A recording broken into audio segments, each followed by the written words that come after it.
There are names in history that are more than names. They are warnings. Jonestown.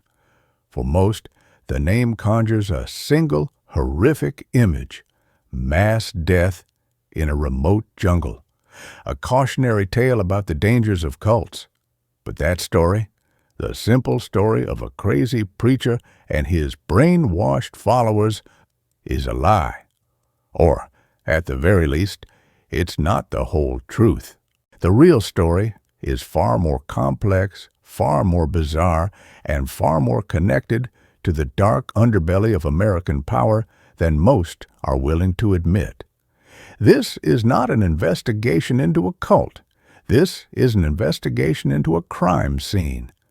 A crime scene with over 900 victims, including a United States congressman. And the prime suspect might not be who you think.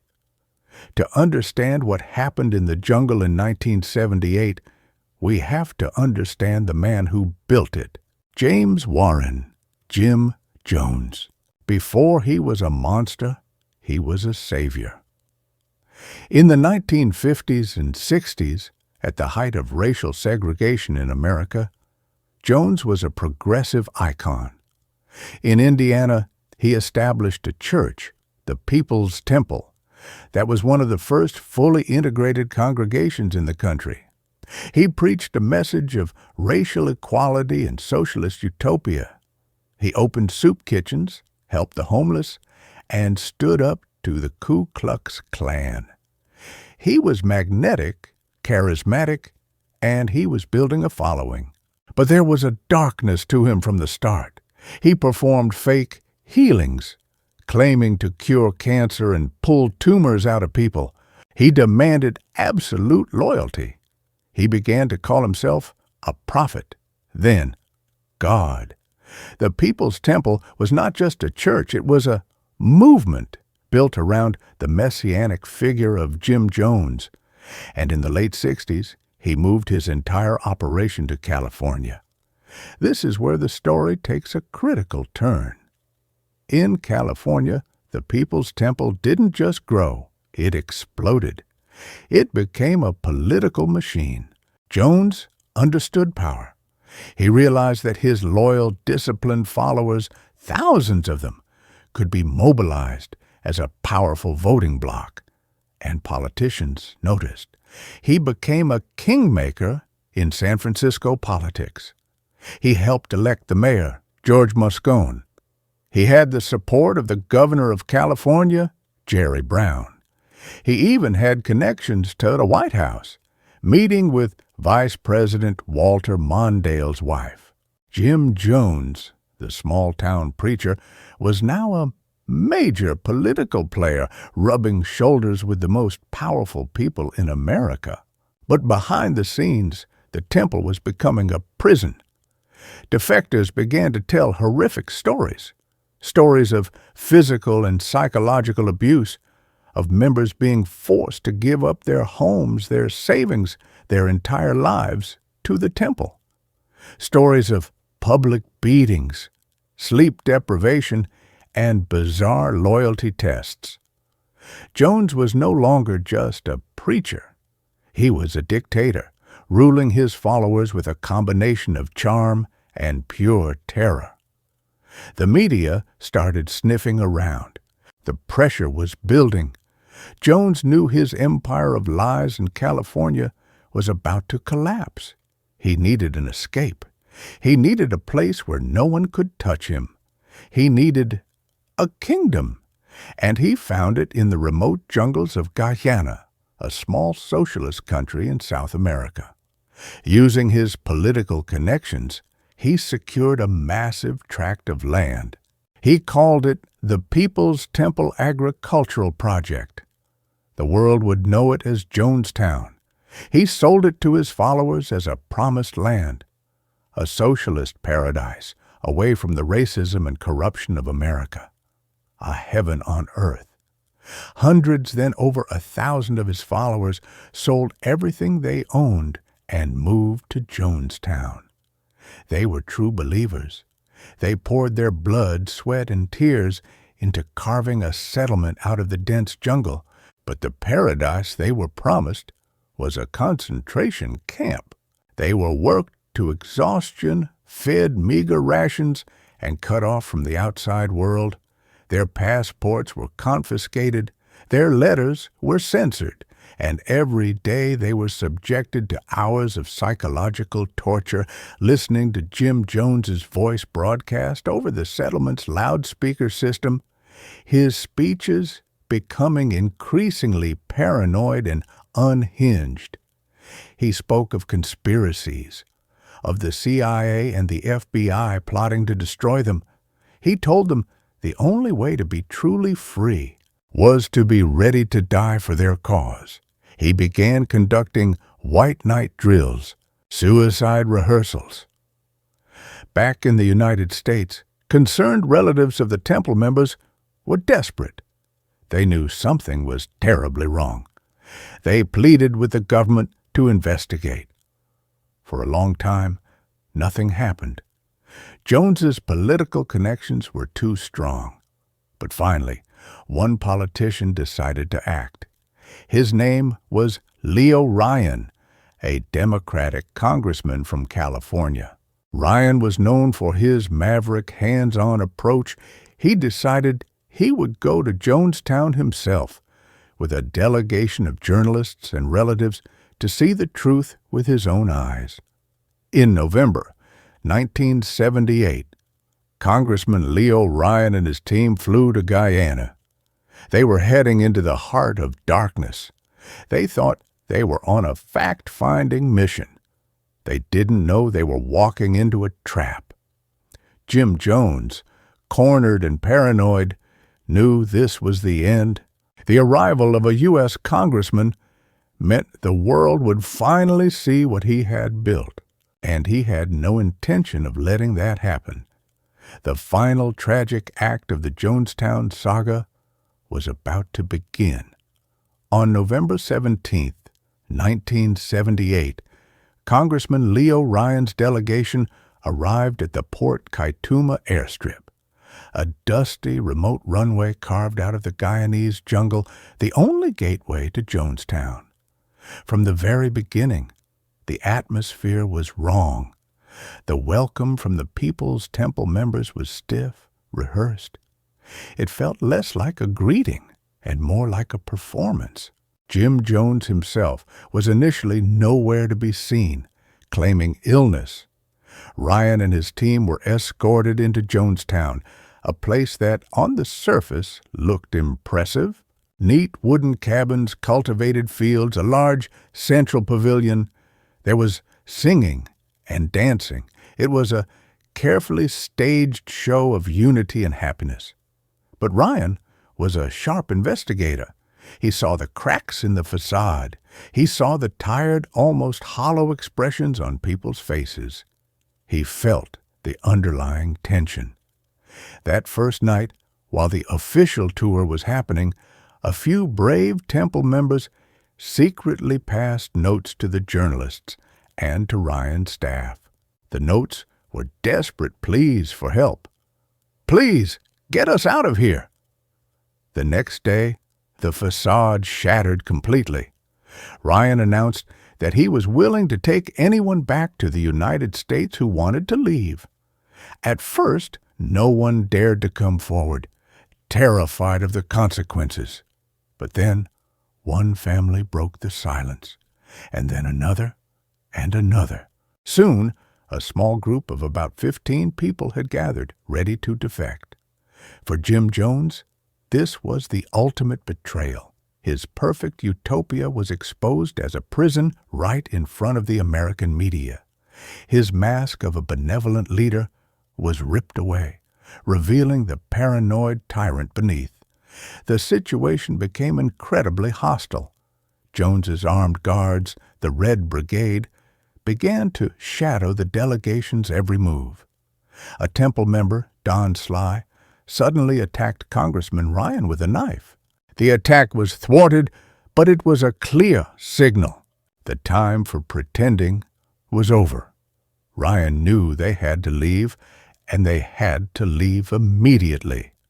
The delegation, now including the small group of defectors, scrambled to get their belongings and head back to the airstrip, where their small chartered planes were waiting. As they were about to board a truck to leave, a high-ranking Temple member, Larry Layton, pleaded to join the defectors. He claimed he too wanted to escape. In reality, he was a Trojan horse, a loyalist sent by Jones on a final deadly mission. Unbeknownst to the group, he was armed. They arrived at the Port Kaituma airstrip in the late afternoon. It was hot, humid, and the air was thick with dread. The two small planes, a Cessna and an Otter, were being prepared for takeoff. As the defectors and journalists began to board, the trap was sprung.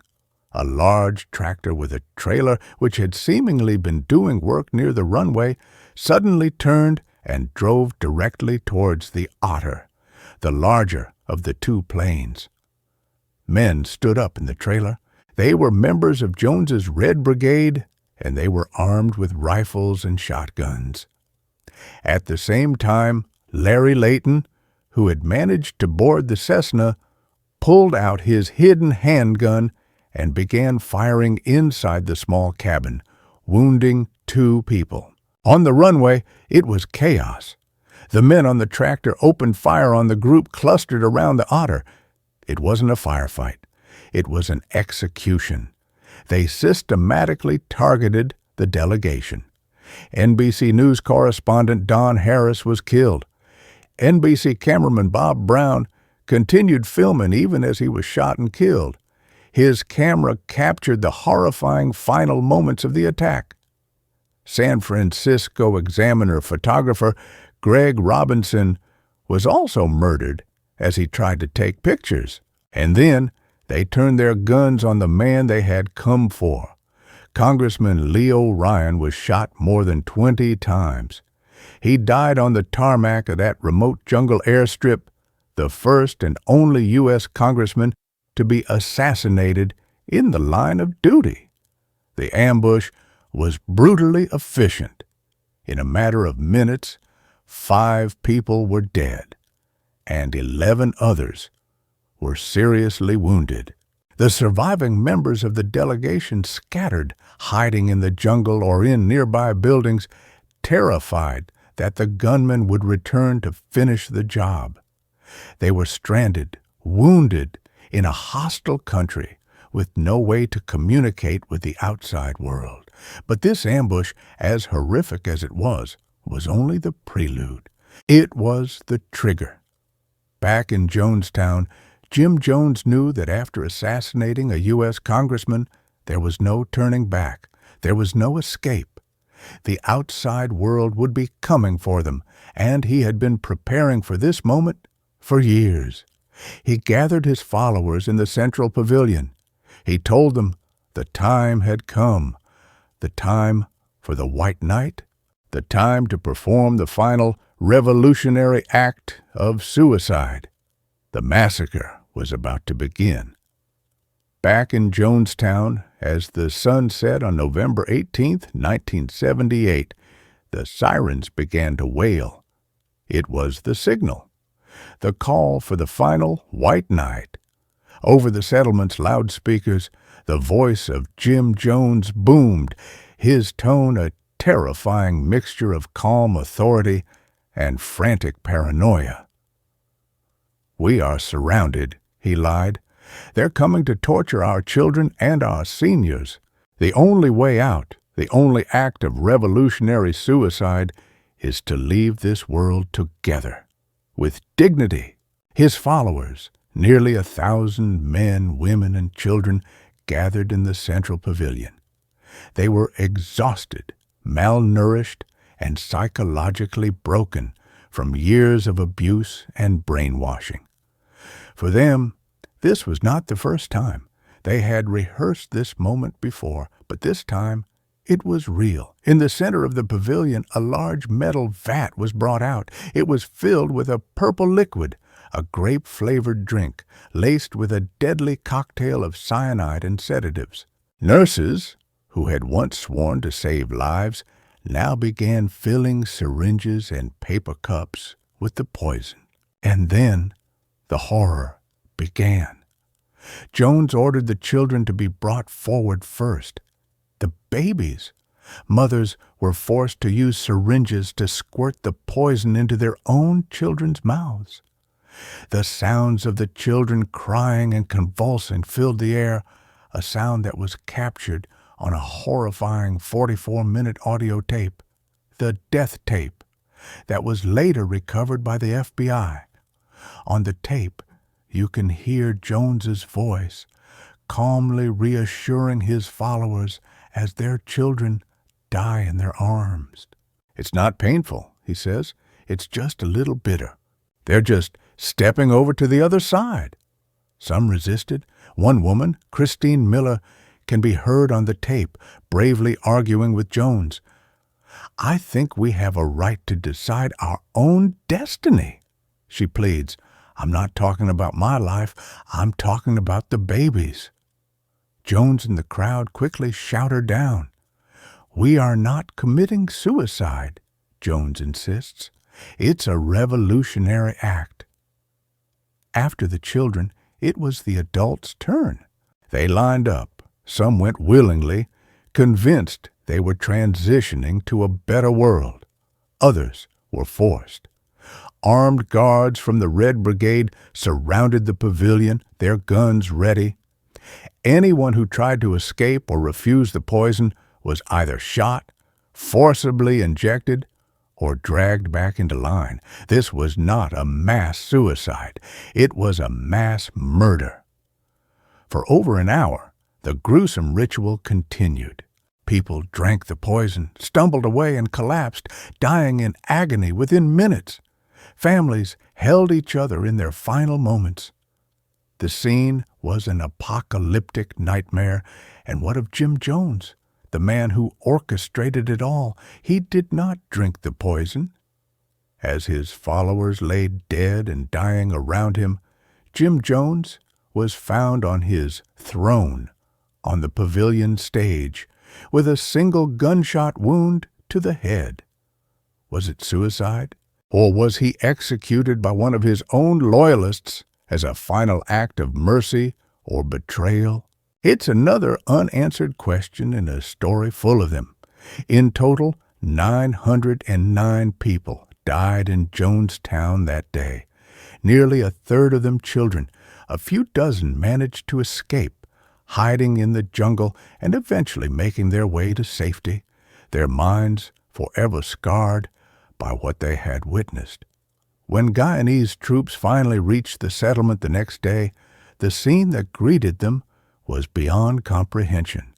A sea of bodies, lying side by side in a grotesque final embrace. It was the largest single loss of American civilian life in a deliberate act until the September 11th attacks. The socialist paradise had become a mass grave. The story, it seemed, was over. A madman had led his followers to their deaths. But as the FBI and investigators began to sift through the wreckage of Jonestown, they started to find things that didn't fit the simple narrative. Things that were strange. They found a massive arsenal of weapons, far more than was needed for a simple farming community. They found millions of dollars in cash and offshore bank accounts. They found a sophisticated shortwave radio setup capable of communicating with the entire world. And most disturbingly, they found thousands of medical files detailing drug experiments conducted on temple members. And then there were the conspiracy theories, which had been swirling for years. Theories about Jonestown's true purpose. Why did so many high-level American politicians support Jones? Why was the settlement, with its armed guards and censored mail, allowed to operate with no oversight? And the biggest question of all, was the People's Temple, with its disciplined followers and its charismatic, manipulative leader, a rogue cult? Or was it a CIA experiment in mind control, a secret project that had gone horribly, catastrophically wrong? In the final part, we will investigate the declassified documents and the evidence that links Jonestown to one of the CIA's most notorious programs, MKUltra. We will explore the possibility that the greatest tragedy of the cult movement was not just an act of madness, but a planned political event, with roots that go deep into the darkest corners of American intelligence. The bodies in Jonestown were still being counted when the whispers began. Whispers in Washington, in intelligence circles, in the community of survivors. Whispers that said this was not just a cult. This was an operation. This was a front. This was in some way connected to the Central Intelligence Agency. For decades, these whispers were dismissed as wild conspiracy theories. But as documents have been declassified, as former intelligence officers have spoken, a disturbing picture has emerged. A picture that suggests Jonestown may have been the final horrific chapter of the CIA's most infamous program, MKUltra. MKUltra was the code name for a top-secret illegal CIA program of experiments on human subjects, which began in the early 1950s. Its goal, to develop procedures and identify drugs that could be used in interrogations to weaken individuals and force confessions through mind control. The program involved subjecting unwitting American citizens to psychological torture, sensory deprivation, hypnosis, and dosing them with psychoactive drugs like LSD. The project was officially halted in 1973, and most of its files were illegally destroyed. But many researchers believe the program didn't end. It just went private. This is where the connections to Jonestown become chilling. Let's look at the evidence. First, the people. Several key figures in and around the People's Temple had direct links to U.S. intelligence. The temple's lawyer, Jerome Purcell, was a former Navy intelligence officer. The U.S. ambassador in Guyana at the time, John Burke, was a career CIA man. Even Jim Jones himself, during his time in Brazil in the early 60s, was reportedly working for the U.S. Embassy, a common cover for intelligence operatives. Were these all just coincidences? Second, the methods. The techniques Jones used to control his followers in Jonestown were a textbook application of MKUltra methods. The combination of sleep deprivation, malnutrition, relentless propaganda broadcast over loudspeakers, public humiliation, and the administration of drugs to control behavior. All of these were core components of the CIA's mind control research. Survivors have described Jonestown as a giant open-air laboratory for psychological manipulation. Third, the money. Where did a small church get the millions of dollars needed to build a town in the middle of the jungle and establish offshore bank accounts? The temple's official finances were never fully audited or explained. The possibility that it was receiving covert funding from an outside source, like an intelligence agency using it as a front, cannot be dismissed. And fourth, the final act itself. The mass murder-suicide. Why was it so important for everyone to die? Conspiracy researchers argue that this was the ultimate cleanup operation. With Congressman Ryan dead, the experiment was compromised. The world was about to discover what was really happening in Jonestown. The only way to ensure the subjects of the experiment could never talk, to ensure the secrets were kept, was to eliminate them all. The mass murder was not an act of revolutionary defiance. It was the ultimate cover-up, Even the evidence at the scene raises more questions than answers. The initial body count from Guyanese officials was around 400. The FBI later revised that number to over 900. How do you miscount 500 bodies? Many of the bodies were found with injection marks, not signs of drinking poison, suggesting a systematic execution. And despite hundreds of armed guards being present, only a handful of guns were recovered. Where did the rest of the weapons go? The official story of Jonestown is that it was a tragedy born from the madness of one man. But the circumstantial evidence points to something far more sinister, a possibility that a charismatic but disturbed preacher, Jim Jones, was identified, cultivated, and perhaps even funded by elements within the U.S. intelligence community. That his people's temple was seen as the perfect, self-contained social laboratory, a place to test and perfect mind control techniques on a large population, far from the prying eyes of Congress and the American public. We may never know the full truth. The key files were destroyed. The key witnesses are dead. But the questions remain. Was Jonestown the tragic but logical conclusion of a fanatical cult? Or was it the horrific, bloody end of a secret CIA mind control experiment that spiraled out of control? The story of Jonestown is a warning about the dangers of blind faith.